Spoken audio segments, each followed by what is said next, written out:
everyone, and welcome to our first official lesson. Today's lesson is lesson 1-1, and we are talking about algebraic expressions versus algebraic equations.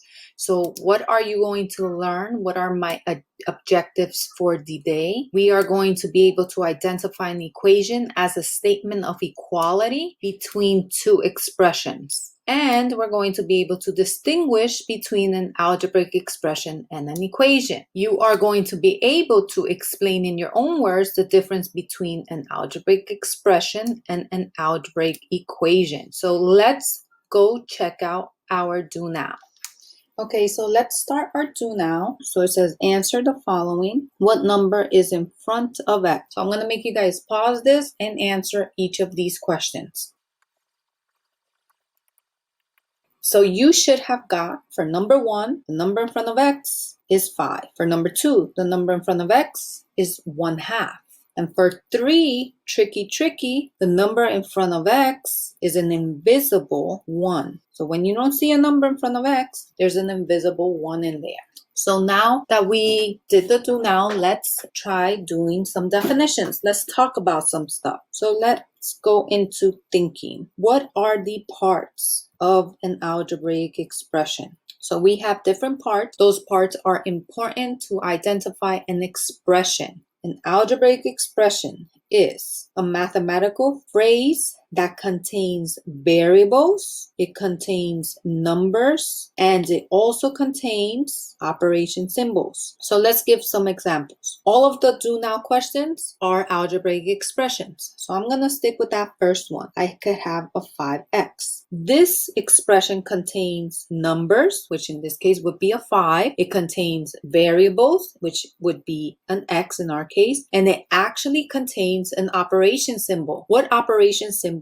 is being performed? Multiplication, that's right. So let's add something to this. Let's say I had 5x plus 3. So in this case, I have another algebraic expression. This algebraic expression contains numbers, in this case 5 and 3, variables, x, and also operations. Now I have two operations. I have the 5 times x, so multiplication, and then I see plus, addition. So let's say I gave you 5x plus 3a minus 5. This expression contains numbers, the 5, the positive 3, and the negative 5. It contains variables, 2 of them at this time, an x and an a, and it contains operations. What are my operations? 5 times x, so multiplication, plus addition, 3 times a, another multiplication, and then it says minus 5, so subtraction. You could have a nice simple algebraic expression or a more complex algebraic expression. So let's look at our second definition. A term. What is a term? Every algebraic expression is made up of individual terms. A term is either a single number, a single variable, or a number and a variable multiplied together. Terms with an S are separated by addition and subtraction. So we could have two different cases. We could have one term or we could have many terms, more than one. So let's start off with the same example. I'll look at the top. I have a 5x. This is a one-term expression. So we have one term here. Why? Because a term is either a single number, a single variable, or number and variable multiplied. So in this case, I have a 5 times an x. They're being multiplied. That means that I have one term. Let's add to this. Let's say I had 5x plus 3. If I write 5x plus 3, I have this time two terms. What are my terms? My terms are this 5x and this positive 3. So I have two terms here. And let me go back to this piece here, what I highlighted in orange. It says terms are separated by an addition and or subtraction. And in this case, I see an addition right here. That means I know I have two things in this expression. Can I have more than two things? Of course, we could have infinite amount of possibilities. Let's say I had that 5x plus 3a minus 5. So how many terms do I have? I'm looking to see my addition and my subtraction, and that's going to tell me how many pieces. So that means I have a 5x, which is one term, 3a, which is two terms, and a 5, which is three terms. So I have three terms right here.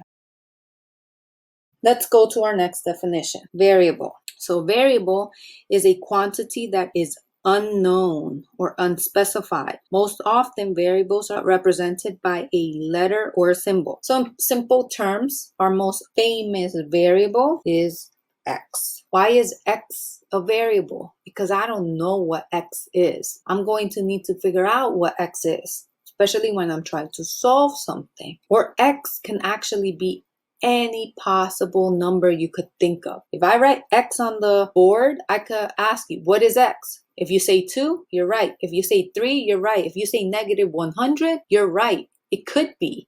It could be anything. It's unknown. I don't know what it is. Not unless I'm actually given an equation to solve. So I'm going to leave it as that. That's a nice simple one. Variable is a letter. Variable is unknown. Coefficient, a number or a constant being multiplied by a variable. So we could have a coefficient 5x. When I think of coefficient, I'm always thinking of that do not question. What number is in front of x? What number is in front of the variable? That's my coefficient.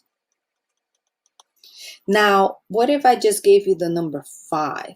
If I gave you the number 5, I don't see a variable. But 5 is a number. 5 is something constant. So I'm going to add this here because I didn't have it in my definition. A number by itself is known as a constant. And I'll circle it because I don't have it part of my definition. And you'll see that later on. And last piece of our definition is exponent, aka the degree. We have all seen exponents. What are exponents? They just tell us how many times we are multiplying a value by itself. So if I gave you the number 5 to the second power, what would you tell me that is? You would tell me that is 5 times 5. You're multiplying 5 2 times. That exponent told me to do that. What if I told you what is 5 to the fourth? What would you tell me then? You would tell me that that's 5 times 5 times 5 times 5. It's 5 4 times. 5 multiplied by itself 4 times. So all of these actually form an algebraic expression, a term, a variable, a coefficient, a constant, an exponent, or a degree. So let's look at the last piece here, and that is parts of an algebraic expression. So what do I have?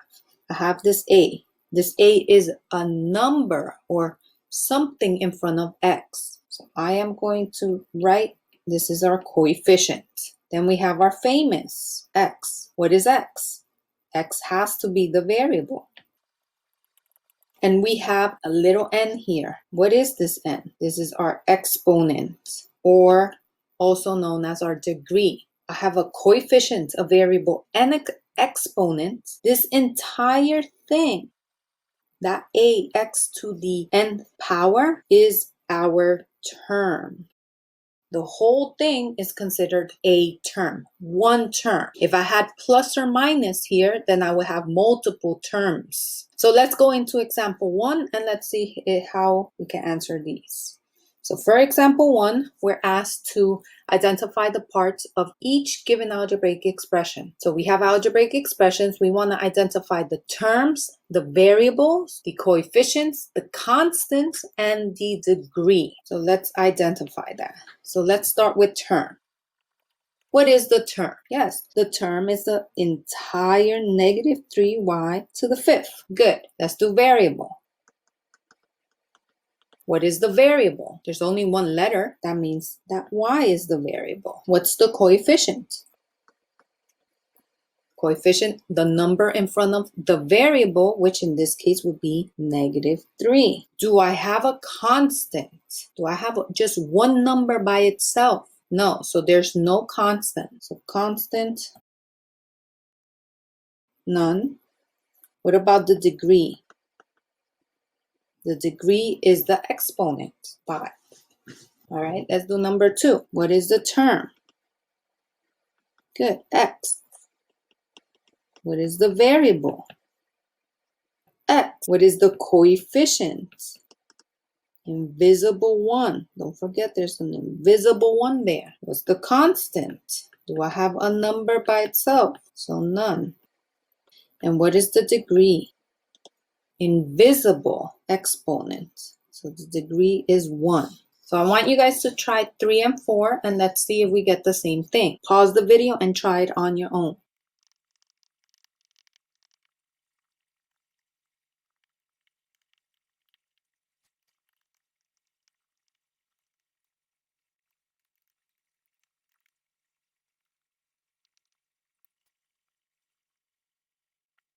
So these are the answers you should have gotten. So I'm going to go through it. For number 3, the term is 8a to the third. We have one piece and we have the 2a. So how many terms? I'm going to add that s in here. There's 2 terms. There's 2 pieces. How do I know there's 2 pieces? That addition symbol in between. The variable is easy. There's only one letter I see. So an A. The coefficient, there's 2 of them. There's 2 numbers in front of the variable. There's an 8 and a 2. The constant, there's no single number, so none. And the degree, we have an exponent of 3 and an exponent of an invisible 1. Now, most often when we talk about a degree, we tend to focus on the highest exponent. So I'm going to just box up degree of 3. Okay, so we tend to just look at the highest exponent. For number 4, we have our terms of 1/2 m to the 7th, m,